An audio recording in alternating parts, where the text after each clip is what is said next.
The morning fog clung low to the river, curling around tree trunks and masking the current beneath the surface like breath on cold glass.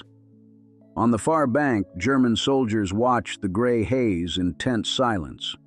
It was March 23, 1945, the western bank of the Rhine, Germany's last great natural barrier. To the Wehrmacht, it was more than a river. It was a line they believed could not be crossed without bridges, without weeks of engineering effort, without the sacrifice of thousands. They were told the Americans would need time, that their armored divisions and supply columns would be halted here, long enough for German units to regroup, long enough for reinforcements to arrive. But then something stirred on the water. From the mist emerged an impossible shape, a truck, riding the river like a boat, prow slicing through the current. One, then another, then dozens more. Painted olive drab, half submerged, a strange hybrid of machine and myth. The German defenders froze, their breath caught in their throats. Trucks weren't supposed to swim. American soldiers poured from the banks in waves, guided by compasses and confidence, loaded into these strange vessels and floated across the Rhine as if it were no more than a muddy stream. What they saw wasn't an assault. They saw a revelation. The Americans hadn't paused at the river. They had driven through it. The vehicle had a name, DUKW. But the men just called it the Duck. To understand the moment and why it shattered the German defensive psyche, you have to go back to the beginning. Back before the river crossings, before the invasion of Germany, before even Normandy. Back to a problem no one thought was worth solving. It started with a storm. In 1942, off the coast of Massachusetts, a military truck slid from a barge and sank during a supply operation. Men drowned. Supplies were lost. It wasn't enemy action. It was weather, poor planning, and the simple fact that trucks didn't float. The U.S. military, already struggling with amphibious landings, needed a solution, and fast. They needed a vehicle that could drive on land but swim through water. Something that could land on a beach, ferry wounded from the shore, or carry ammunition to stranded units without waiting for docks or boats. The job fell to General Motors. The timeline? Just 38 days. What they delivered was far from elegant.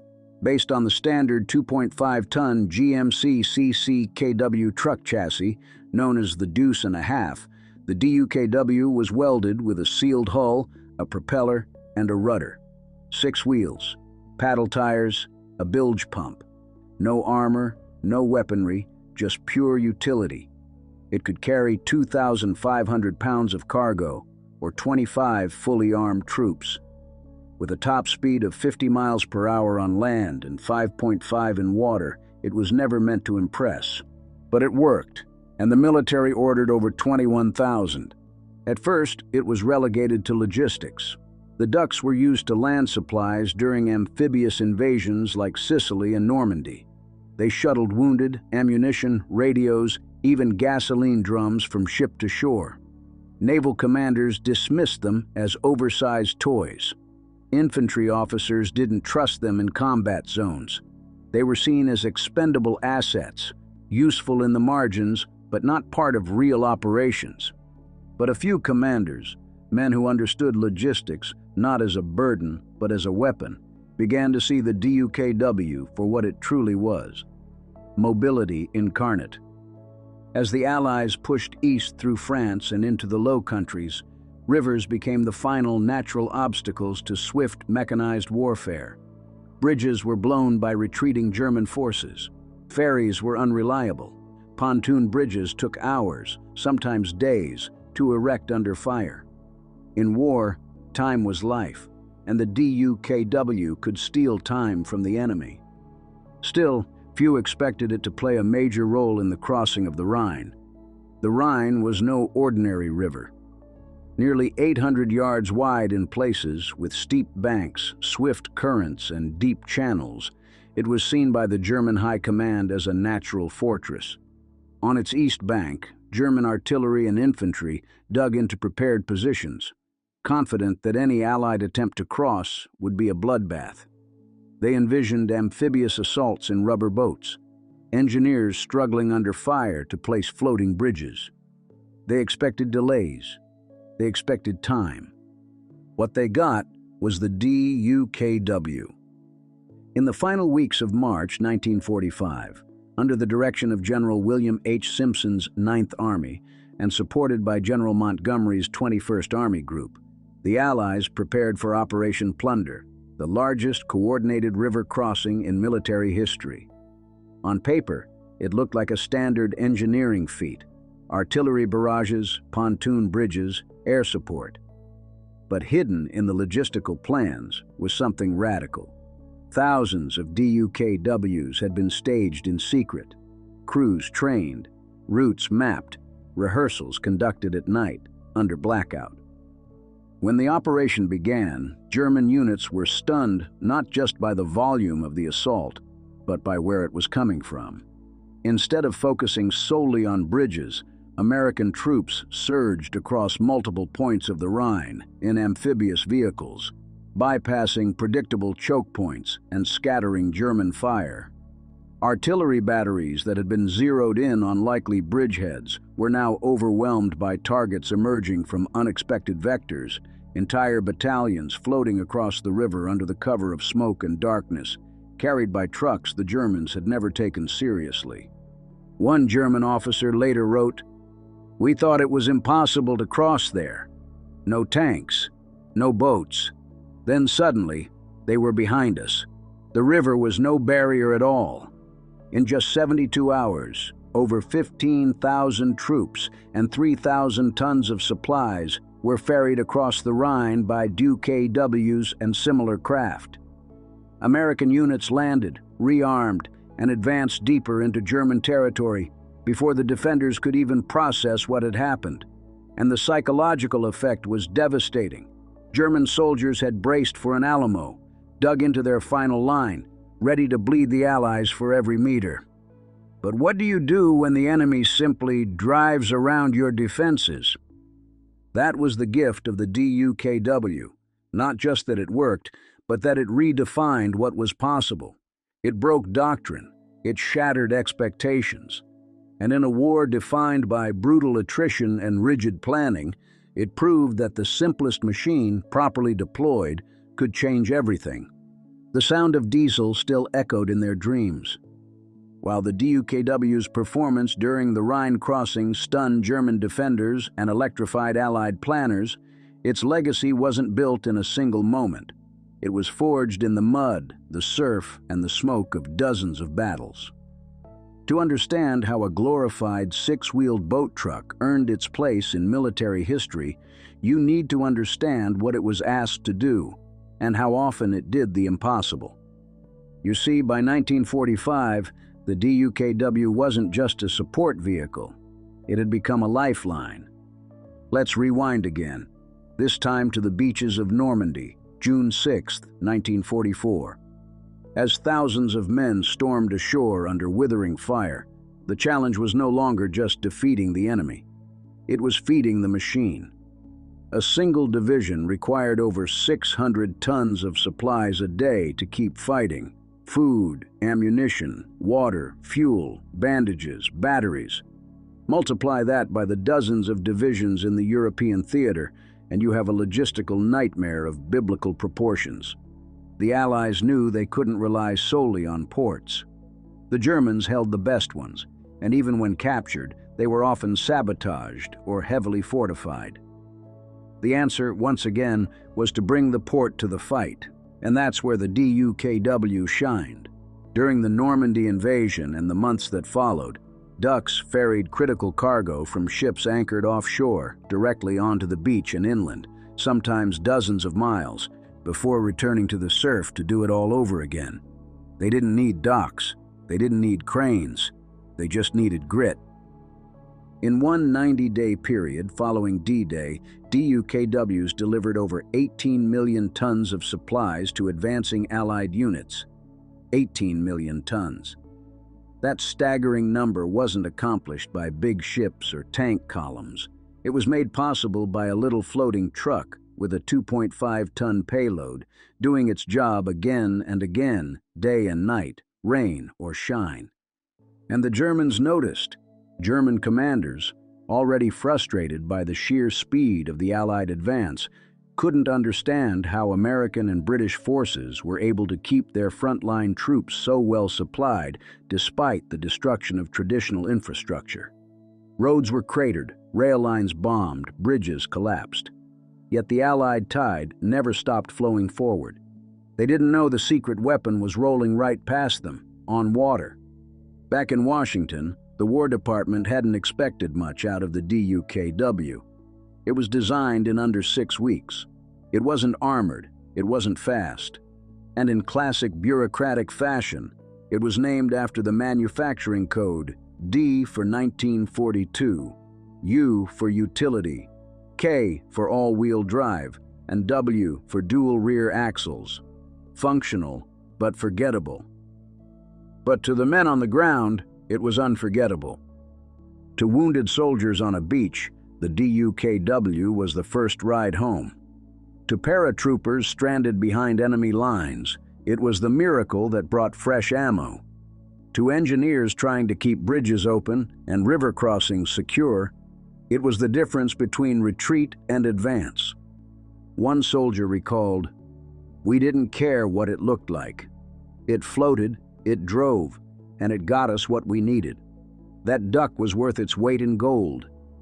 And it wasn't just the Army that came to love the DUKW. In the Pacific Theater, the Marines saw its value during assaults on islands like Guam and Leyte. In Italy, it carried supplies across flooded plains and over mountain terrain where no standard truck could go.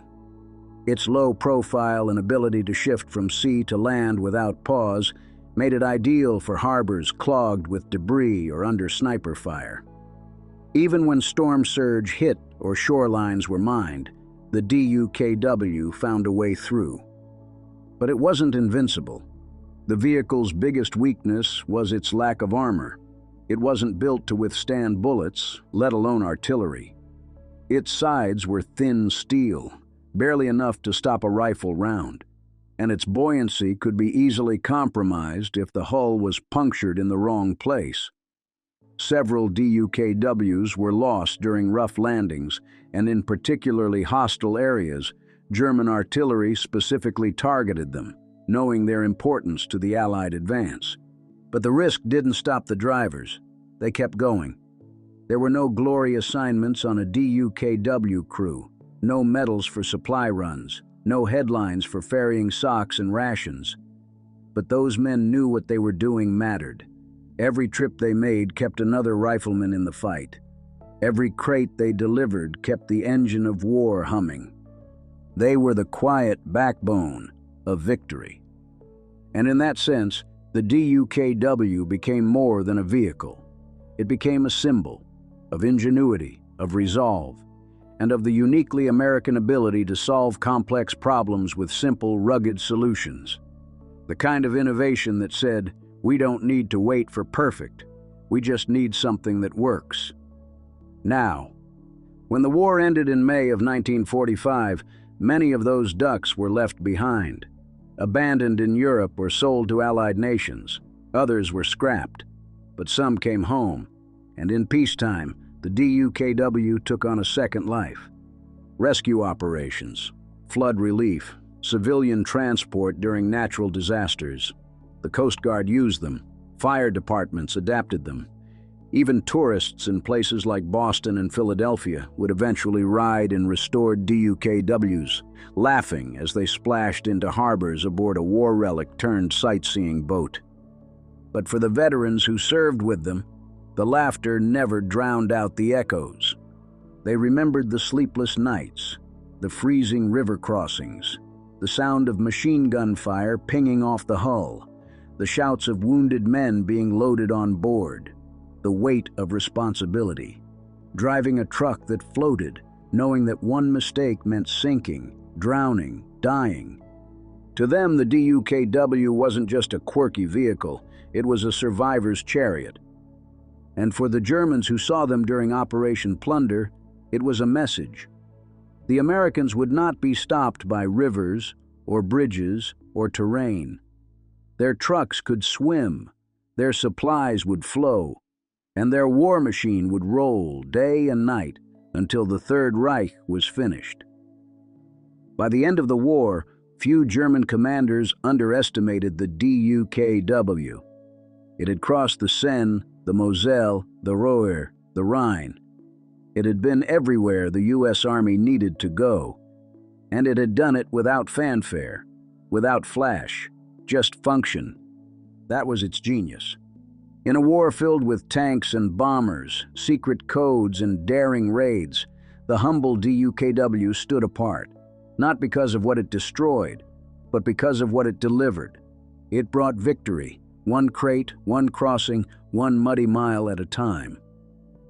As spring 1945 unfolded across Europe, the war was racing to its conclusion, but there were still rivers to cross, cities to liberate, and enemies to defeat. The DUKW, born in urgency and forged in fire, now found itself at the very front edge of the Allied push into the German heartland. The Rhine River, wide, fast, and fortified, had long been the natural defense line of the Third Reich. It was more than just a geographic barrier. It was symbolic. For centuries, it had been the border of empires. For Hitler, it was supposed to be impenetrable. The West Wall, or Siegfried Line, was meant to stop everything: tanks, troops, artillery. But it wasn't built to stop floating trucks. On March 22, 1945, under the cover of darkness and an unrelenting artillery barrage, Operation Plunder began. The goal was simple: cross the Rhine, drive deep into Germany, and finish the war. But what made it extraordinary was how the Americans and British planned to do it. Yes, they had pontoon bridges and combat engineers, but what they also had, what the Germans never anticipated, was the quiet arrival of hundreds of amphibious DUKWs waiting just behind the lines. The Germans had seen trucks, they had seen boats, but they had never seen both in one. When the order came, DUKWs rumbled forward from concealed forest roads, passed through artillery staging areas, and rolled right into the Rhine, wheels turning, engines humming, drivers checking their loads, their maps, and their nerves. On board were everything the crossing forces would need: engineers, ammo crates, communication gear, command staff, even light artillery pieces. The ducks hit the water, churned across the current, and landed on the far bank over and over again.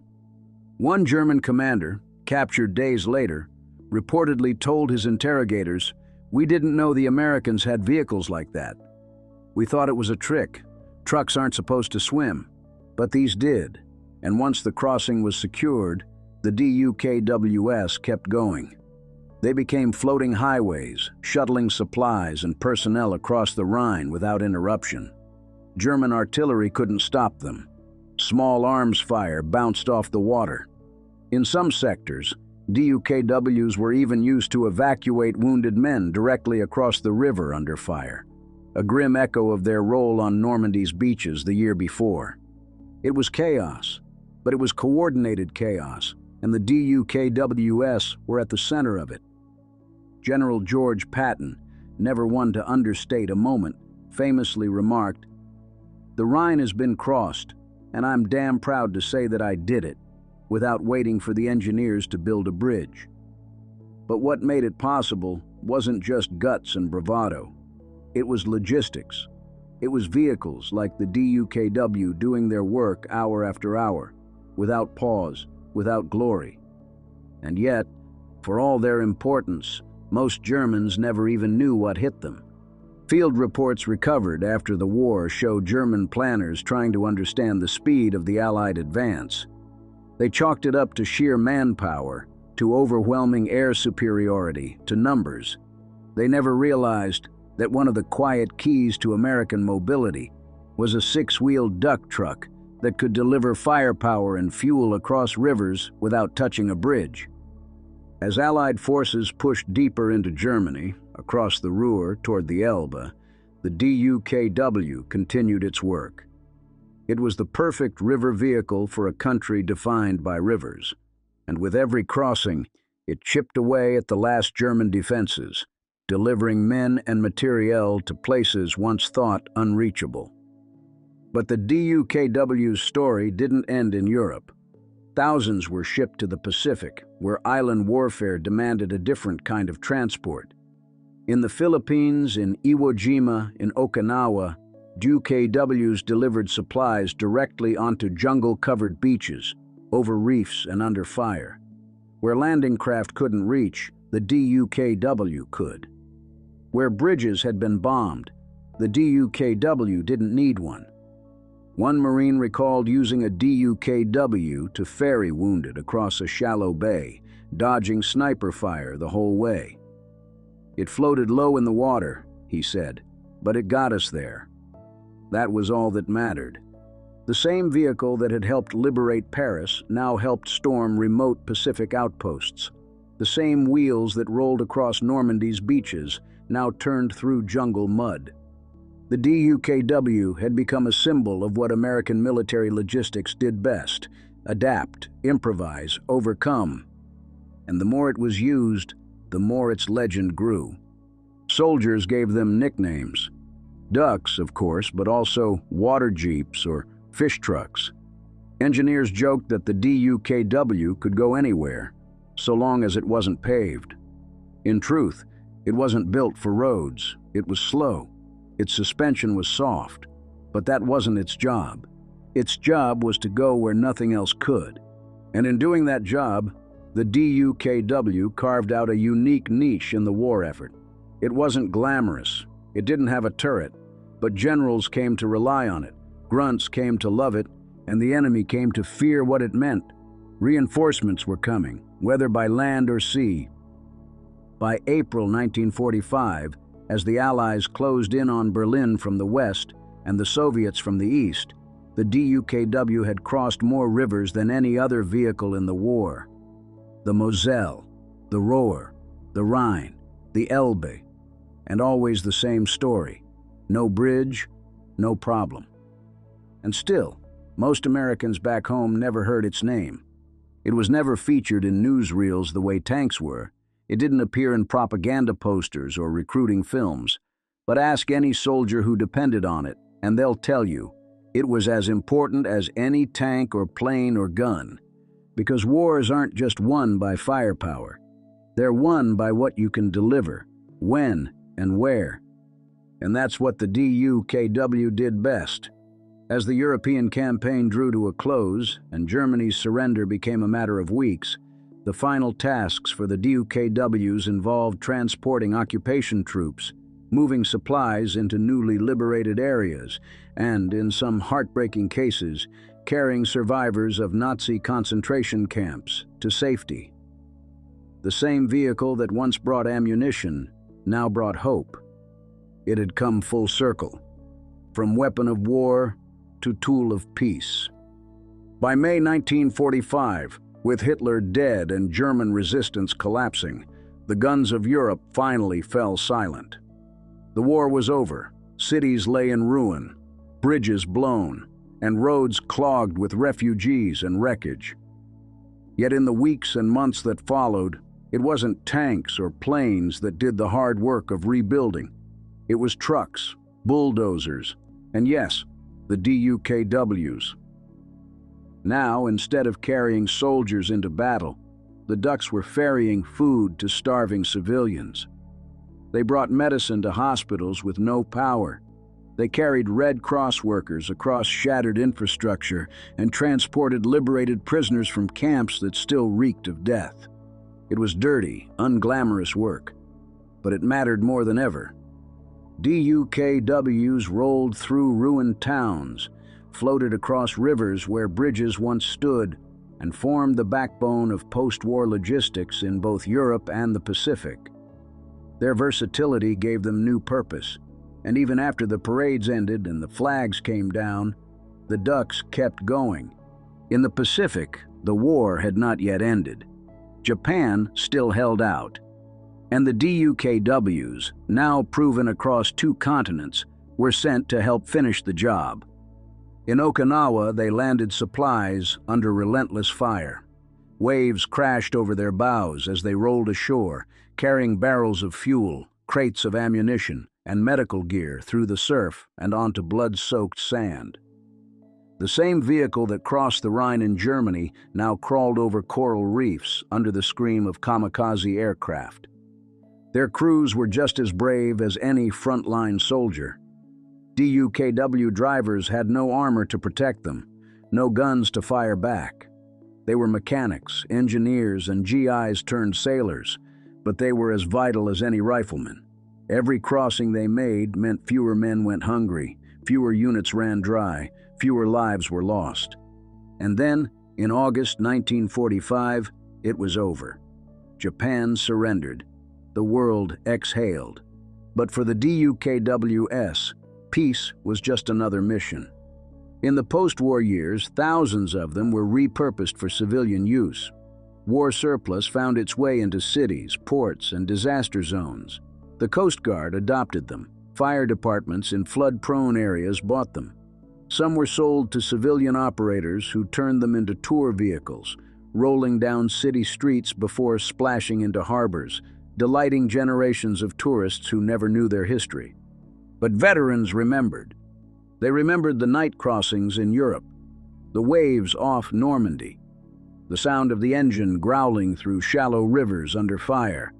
They remembered what it felt like to be cold, wet, and tired, but still moving forward because the duck was still running. In 1946, a massive flood hit the Midwest.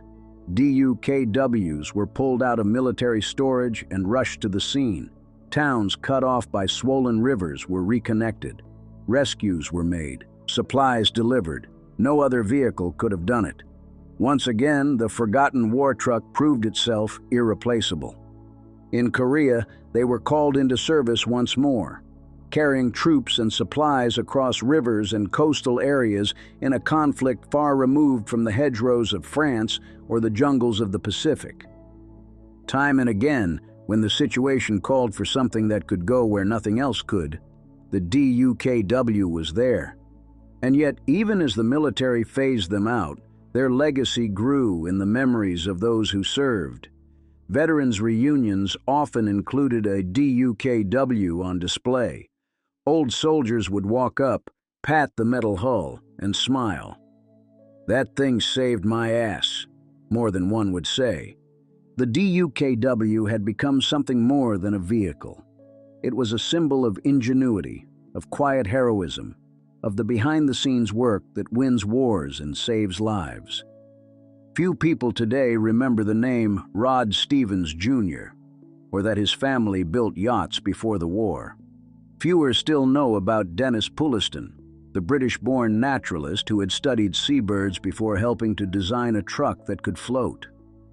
These weren't generals, they weren't politicians, they were engineers and thinkers. And because of their work, thousands of men lived to see home again.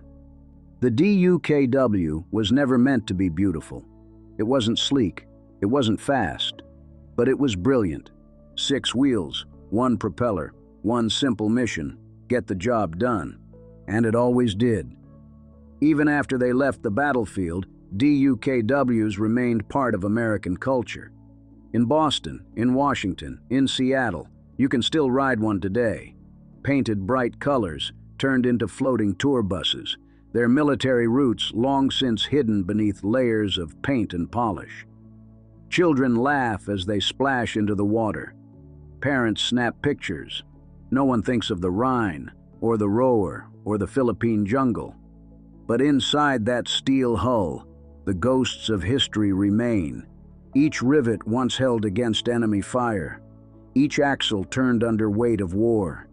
Each wave it rode once carried men to fight, and sometimes die, for a cause they believed in. You see, the DUKW was never supposed to last this long. It was a wartime improvisation, a gamble, a temporary solution. But like so many things born of necessity in World War II, it endured. Not because it was perfect, but because it worked. Because when everything else broke down or fell apart, the duck kept going.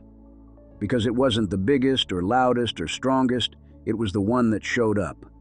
And in war, as in life, sometimes showing up is what matters most. Today, you'll find surviving DUKWs in museums, restored and polished, preserved in memory. But most of them are gone, scrapped, lost, rotting in overgrown depots. Their service forgotten by all but the men who once rode them. Yet for those who remember, for the veterans who crossed the Rhine under fire, or bounced through surf in the Pacific, or rumbled through mud and rain with 2,000 pounds of ammunition in the back, the DUKW will always be more than a vehicle. It will be the reason they made it home. As the decades passed, the DUKW slowly faded from the front pages of history. New wars, new technology, and new generations pushed the memories of World War II into museums and memorials. The sleek silhouette of a Black Hawk helicopter replaced the rugged, boat-like lines of the duck in the American imagination. But for those who lived through the war, for the men who drove the ducks into Normandy's surf, across the frozen Roer, or up jungle rivers in the Pacific, the image of the DUKW remained etched in memory. It wasn't just a machine, it was a lifeline, a miracle of steel and stubbornness that defied the rules of war. What made the DUKW truly remarkable wasn't just its amphibious design, it was the idea behind it. Before the war, military doctrine had clear categories. Land vehicles stayed on land, and watercraft stayed in the water. The DUKW shattered that boundary. It was a symbol of American problem-solving in its purest form, fast, functional, and fearless. And that problem-solving spirit became part of the vehicle's story. In the years after World War II, as tensions rose with the Soviet Union and the Cold War cast its long shadow, the U.S. military continued to rely on the DUKW. In Korea, in Vietnam, and even in civil disaster zones at home, the ducks were deployed to get the impossible done. Hurricanes slammed into the American South, rivers overflowed, towns became islands, roads disappeared beneath floodwaters. When helicopters couldn't land and trucks couldn't roll, DUKWs did what they'd always done. They went in. One of the most famous of these moments came in 1955 during the Great Flood of Connecticut. Entire neighborhoods were underwater, bridges gone, power out, communications dead. National Guard units deployed DUKWs to ferry stranded families from rooftops. Elderly residents wrapped in wool blankets were carried down ladders into the boats on wheels and taken to safety. Reporters dubbed the DUKW the Chariot of Rescue. What had once ferried ammunition and troops to kill Nazis was now delivering diapers and medicine to save lives. In a strange way, it was almost poetic. It was proof that this ugly, hulking vehicle, born of war, had found peace in the business of saving people. But nothing lasts forever.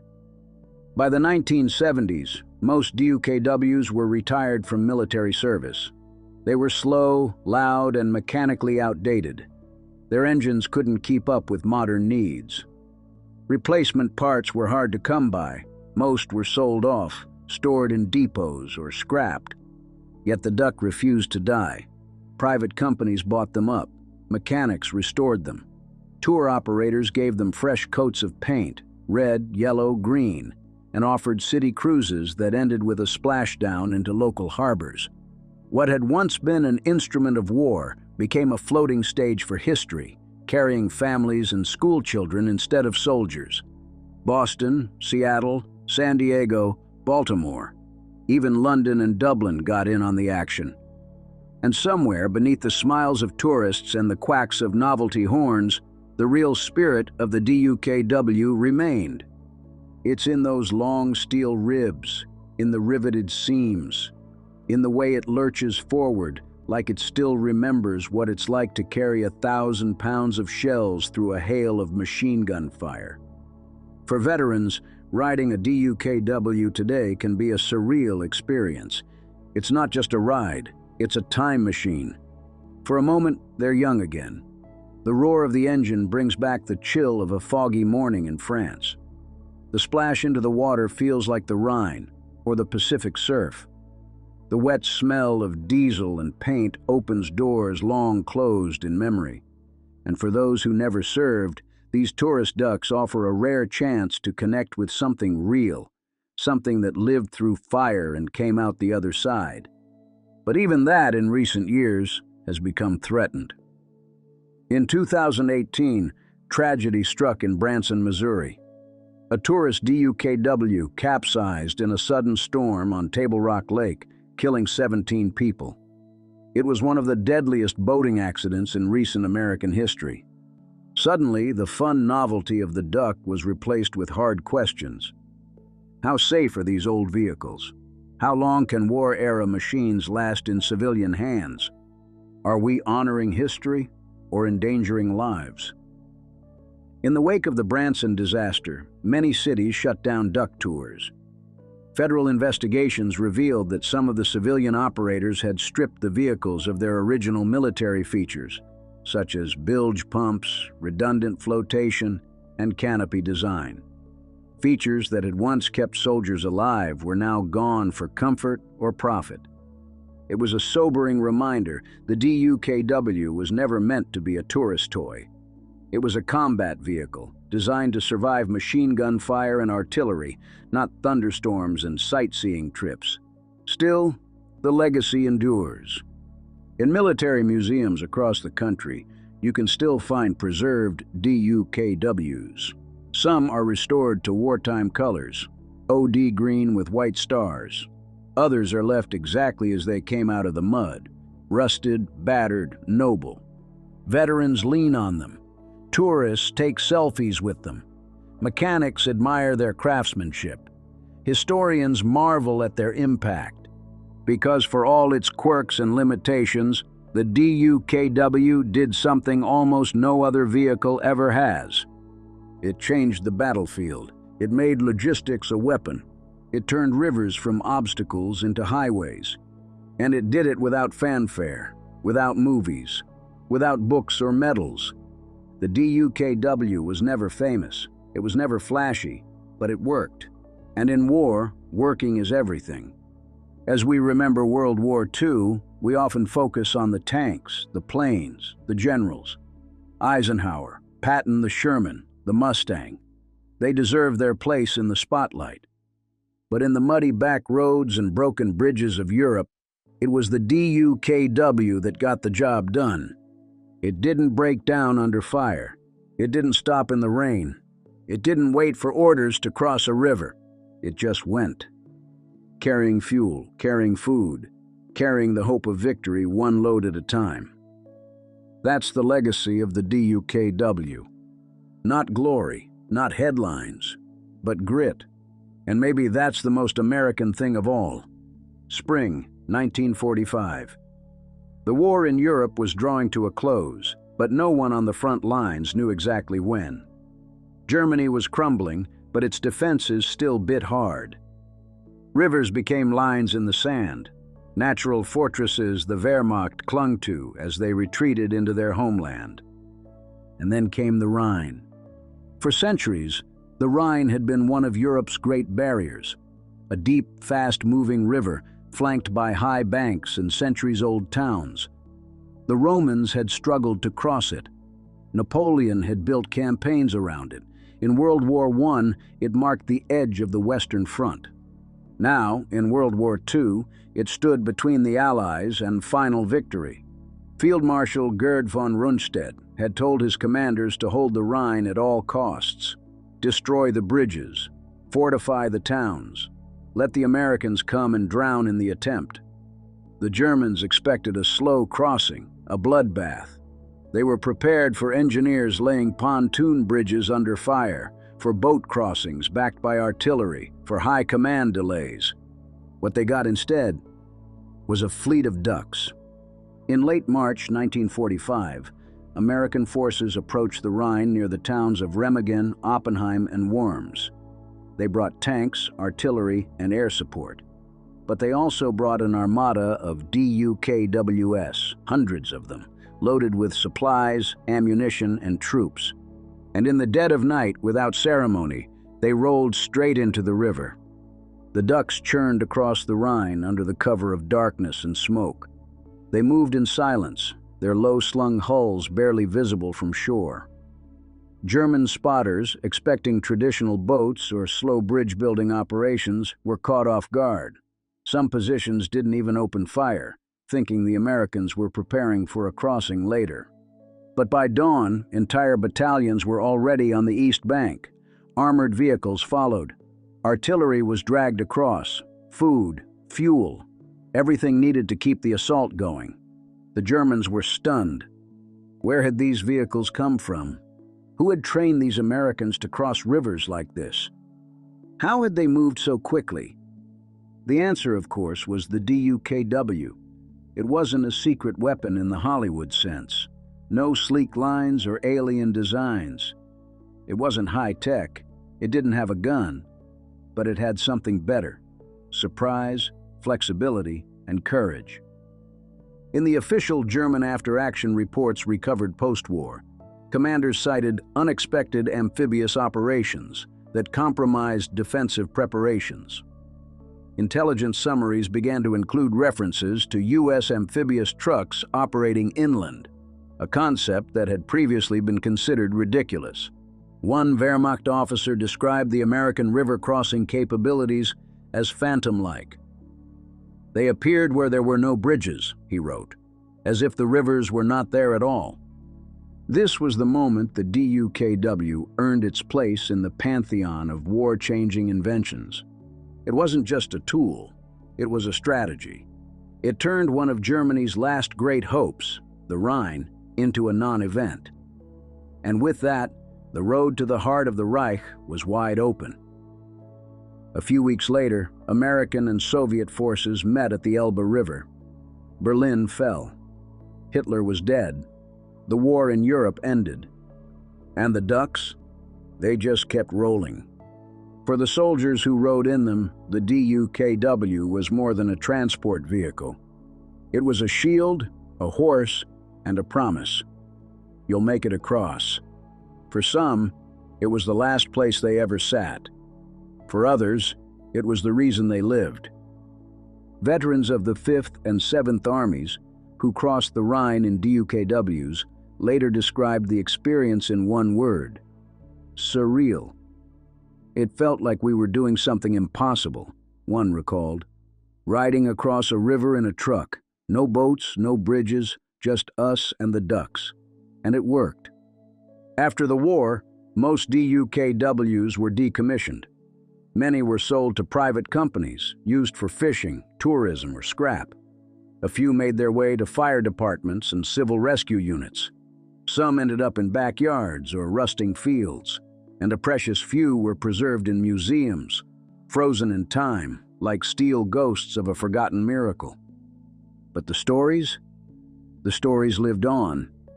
You can still find them in veterans' letters, old black and white photos, and the fading memories of the men who were there.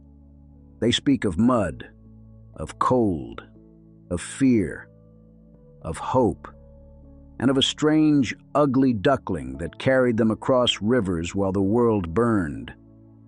That's what this story is really about. It's not just about a vehicle or an invention or a clever piece of engineering. It's about how small ideas, forged in times of need, can shape the course of history. It's about what happens when you stop saying, "That's not possible," and start asking, "What if?" The DUKW was never supposed to change the war. It wasn't in the spotlight. It wasn't celebrated in parades or stamped on postage. It was a background player, a supporting character. But that's the thing about war. Sometimes it's the quiet workhorses that make the difference. The ones that don't break down, the ones that show up, the ones that carry the weight, literally and figuratively, so others can finish the fight.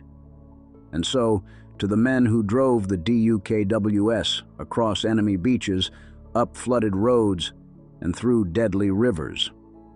To the engineers who built something that looked ridiculous on paper, but saved thousands of lives. To the mechanics who kept them running on coffee and determination. To the soldiers who sat shoulder to shoulder in the back, praying they'd make it to the other side. We remember you, we honor you, and we tell your story, because history doesn't live in textbooks or dates, it lives in moments, in risk, in decisions made under fire, and in the machines that carried us through. The ducks are gone now, most rusted away. Some remain in museums, fewer still ride the water. But their legacy? It's still here. Every time a soldier crosses a river without hesitation, every time a logistics team turns a nightmare into a solution, every time someone says, "We'll find a way, even if there isn't one." The DUKW lives again. So if you've made it this far, if this story has sparked something in you, help us keep these memories alive. Subscribe to Ghosts of World War II, not just for the machines, but for the men, for the untold stories, for the echoes of bravery that still ripple through time. Because history isn't over, it's just waiting to be remembered.